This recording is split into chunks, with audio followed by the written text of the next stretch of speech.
The Book of the Damned by Charles Hoyfort, Chapter 3H. Red Rains. Orthodoxy. Sand blown by the Sirocco from the Sahara to Europe.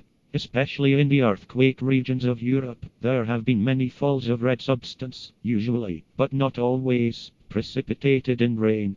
Upon many occasions, these substances have been absolutely identified as sand from the Sahara.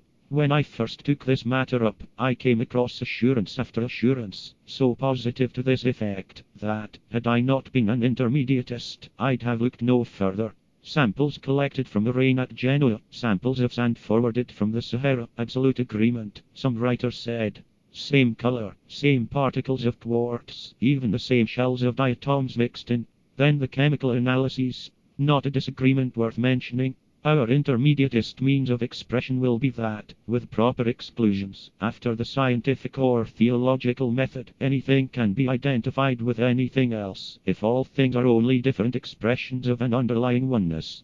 To many minds there's rest and there's satisfaction in that expression absolutely identified.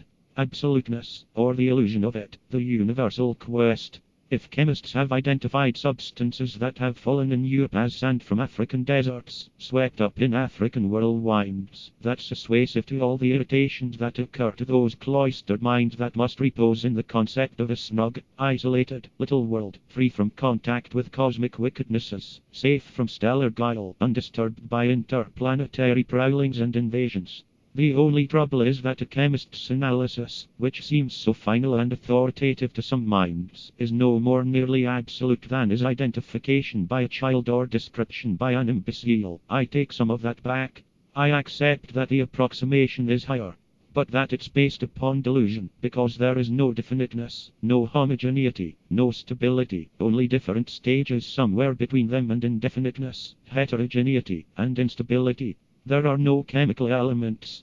It seems acceptable that Ramsay and others have settled that the chemical elements are only another disappointment in the quest of the positive, as the definite, the homogeneous, and the stable. If there were real elements, there could be real science of chemistry.